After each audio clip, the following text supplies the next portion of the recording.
अब यहाँ तक आ ही गए हैं तो हमारे चैनल को सब्सक्राइब जरूर करें और नीचे दिए गए बेल आइकन को जरूर दबाएं ताकि हर खबर सबसे पहले पहुंचे आप तक। नमस्कार, इस समय मौजूद है हरियाणा के जिले यमुनानगर के अनाज मंडी गेट के बाहर, जहां पर आप देख सकते हैं कि महिलाओं के खिलाफ, बेटियों के खिलाफ अपराध रुकने का नाम नहीं ले रहे हैं। इसलिए यहां पर कुछ समाज के लोग मौजूद हैं, उनसे बातचीत करने का प्रयास करें कि इस तरीके से नागल में 9 वर्षीय बिटिया के साथ अभद्र व्यवहार किया जाता है, मर्यादाओं को पार किया जाता है और कहीं ना कहीं उस बच्ची को वैश्य दरिंदों के द्वारा जो है इतना प्रताड़ित किया जाता है। उनसे बातचीत करते हैं कि आज जो है ये लोग यहाँ पर आए हैं, उनसे बातचीत करने का प्रयास करेंगे कि किस लिए ये लोग यहाँ पर आए हैं। महिलाओं से भी बात करने का प्रयास करेंगे कि आखिरकार ये अपराध है, रुकने का नाम क्यों नहीं ले रहे हैं। आखिरकार छोटी छोटी बच्चियाँ, माताएं, बहनें अपराध का शिकार हो रही हैं। आखिरकार ये अपराध कब रुकेंगे, अपराध कब थमने का नाम लेंगे, ये देखना लाजमी होगा। ये उनसे बातचीत करते हैं और जानते हैं क्या पूरा मामला है, क्यों लोग यहाँ पर आए हैं।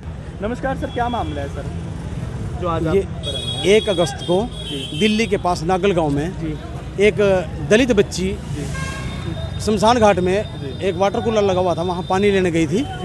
तो वहाँ पर 6 कोई शरारती तत्व बैठे थे।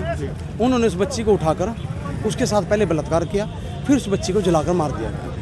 कहीं ना कहीं सर जो है अपराध रुकने का नाम नहीं ले रहे हैं, चाहे महिला का अपराध हो, चाहे निर्भया का केस हो, चाहे हाथरस हत्याकांड हो, चाहे किसी प्रकार का हत्याकांड हो, हमेशा बेटियां ही क्यों बलि चढ़ रही हैं। ये इसका सारा श्रेय जाता है बीजेपी सरकार को, क्योंकि उसका इसकी तरफ कोई ध्यान नहीं है। वो आए दिन लोगों को परेशान करने में लगी हुई है बीजेपी सरकार। मैं तो अपनी तरफ से ये कहता हूँ बीजेपी सरकार को, बीजेपी सरकार शर्म करो, अगर शर्म नहीं है तो डूब मरो। क्योंकि जब वो नारे देती है बेटी बचाओ बेटी पढ़ाओ के, और वो बेटियों के साथ ही ऐसे अत्याचार हो रहे हैं और उनके खिलाफ कार्रवाई नहीं करते दोषियों के खिलाफ, तो ये एक बहुत शर्म की बात है।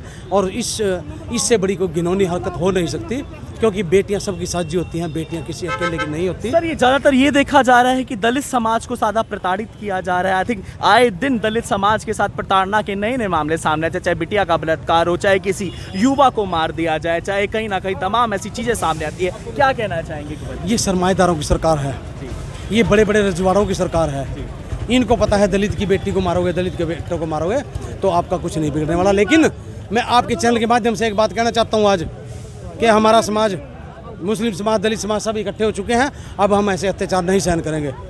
अगर कोई ऐसी बात पड़ी तो हम आगे इससे बड़ा पब्लिक के अंदर आक्रोश है और इससे बड़े बड़े प्रदर्शन करेंगे और इनसे अब इनको मुंह तोड़ जवाब देंगे। हम अब हम ऐसा अत्याचार नहीं सहन करेंगे जिस प्रकार का इन्होंने घिनौनी हरकत की है। और मैं तो इनसे एक मांग करता हूं कि इनको जल्द से जल्द, अगर इनके पास सत्ता संभाली नहीं जाती तो इनको इस्तीफा देकर अपने घर बैठ जाना चाहिए और ताड़ियां और थालियां बजा देनी चाहिए।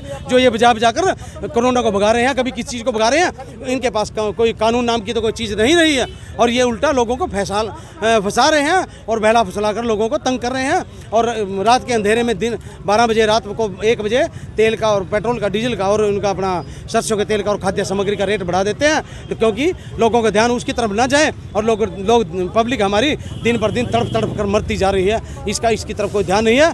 इसकी अब एक ही रास्ता बचा है इनके पास कि इस देश को अब थोड़ा बहुत जितना बचा है इसको बचने दे और इस्तीफा देकर अपने घर। कहीं ना कहीं सर सामाजिक तत्वों के द्वारा, असामाजिक तत्वों के द्वारा समाज को बांटने की प्रक्रिया भी चल रही है। ये सरकार हमेशा बांटने का ही काम करती है।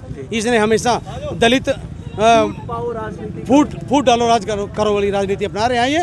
लेकिन हम भी ये बात कहते हैं, पहले हम लड़े थे गोरों से, अब लड़ रहे हैं हम चोरों से। इन चोरों को हम भगा कर रहेंगे, ये हमारा वादा है आपसे। नमस्कार माता जी, आपका नाम?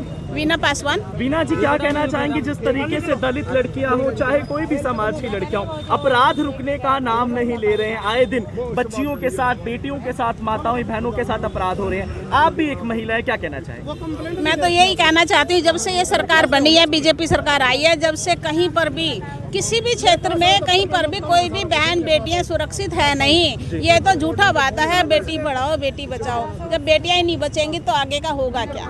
मैम, बेटी पढ़ाओ बेटी बचाओ के नारों पे हजारों करोड़ों रुपए खर्च कर दिए गए सरकार के द्वारा, कहीं ना कहीं चौक बना दिए गए, लेकिन धरातल की स्थिति आप और मैं आज बहुत अच्छे तरीके से देख रही हैं। एक बेटी होने के नाते, एक माँ होने के नाते, एक दादी होने के नाते क्या कहना चाहेंगी समाज को, सरकार को? मैं तो यही कहना चाहूँगी, इस सरकार को शर्म आनी चाहिए, इस सरकार को छोड़कर देश निकल जाना चाहिए।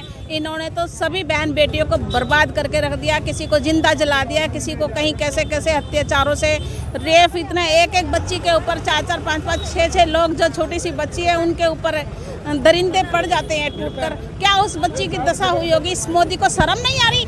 अगर उसके बीवी बच्चे होते, बेटियां होती, तो उसको दर्द महसूस होता कि बच्चियों का क्या हाल होगा। नमस्कार सर, आपका नाम? कर्मवीर पारचा, मैं आदिवासी वीर सेना का प्रदेश अध्यक्ष हरियाणा। सर क्या कहना चाहेंगे, महिलाओं के प्रति है सर, अपराध रुकने का नाम नहीं ले रहे हैं, चाहे कोई भी सरकार आई सर, कांग्रेस की सरकार आई, भाजपा की सरकार आई सर, हमेशा पिछड़े वर्ग को ही प्रताड़ित किया जाता है। क्या कहना चाहेंगे सर आप?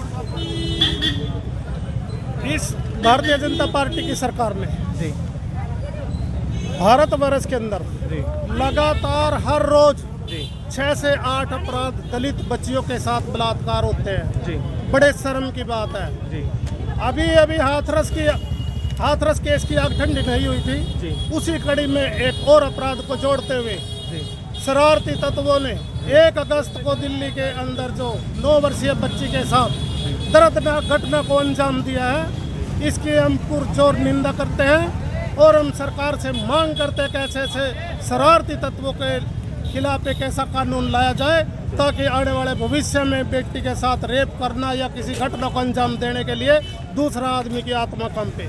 कहा जाता है समाज में बेटियां सबकी सांझी दौलत होती हैं और कहीं ना कहीं एक बेटी पर आती है तो तमाम समाज पर आँच आती है। सर क्या कहना चाहेगा आज आदिवासी वीर सेना? समाज में बेटियां सांझी होती हैं ये सब लोग कहते हैं, लेकिन भारतीय जनता पार्टी के राज में जाति देखकर, चेहरा देखकर इंसाफ मिलता है। इसी देश के अंदर डॉक्टर रेड्डी के साथ घटना घटी थी, दोषियों को तीसरे दिन गोली से भून दिया गया था और आज हम एक दलित बच्चे के न्याय के लिए, इंसाफ के लिए सड़कों पर रो रहे हैं। क्या आश्वासन दिया जाता है सर, क्योंकि सरकार आश्वासन पर टिकी है, मुझे लग रहा है वेंटिलेटर की सरकार है, क्या कहना चाहेंगे? यहाँ आश्वासन पे आश्वासन, झूठी बातें और झूठी बातों के अलावा भारतीय जनता पार्टी के पास कुछ नहीं है। प्रशासन फेल है, सरकार फेल है, किसी प्रकार का कोई सुरक्षा नहीं है। कहीं ना कहीं हमेशा आश्वासन दिए जाते हैं और कहीं ना कहीं अपराध जो है रुकने का नाम नहीं ले रहे। आप देख रहे हैं IBN 24, इस समय मौजूद है हरियाणा के मंडी गेट पर, जहां पर आदिवासी वीर सेना के और तमाम समाज के लोग एकत्रित होकर उस बेटी को न्याय दिलाने के लिए यहां पर खड़े हुए हैं और कहीं ना कहीं देखना लाजमी होगा। खैर ऐसी खबरें चलाने का हमारा मन भी नहीं करता क्योंकि बेटी समाज का अभिन्न अंग होती है, लेकिन कहीं ना कहीं लोगों को जागरूक करने के लिए इस प्रकार की खबरें जो है हमें करनी पड़ती है ताकि समाज भी सुरक्षित रहे और जो बेटियों के प्रति दिन ब दिन अपराध हो रहे हैं वो अपराधों में कमी आ सके। सरकार को इसका संज्ञान लेना चाहिए, तभी उनका बेटी बचाओ बेटी पढ़ाओ का नारा सार्थक हो पाएगा। मुझसे हमको दे दीजिए इजाजत। आप देख रहे हैं IBN 24 और मैं हूं संयम, यमुनानगर से लाइव। नमस्कार।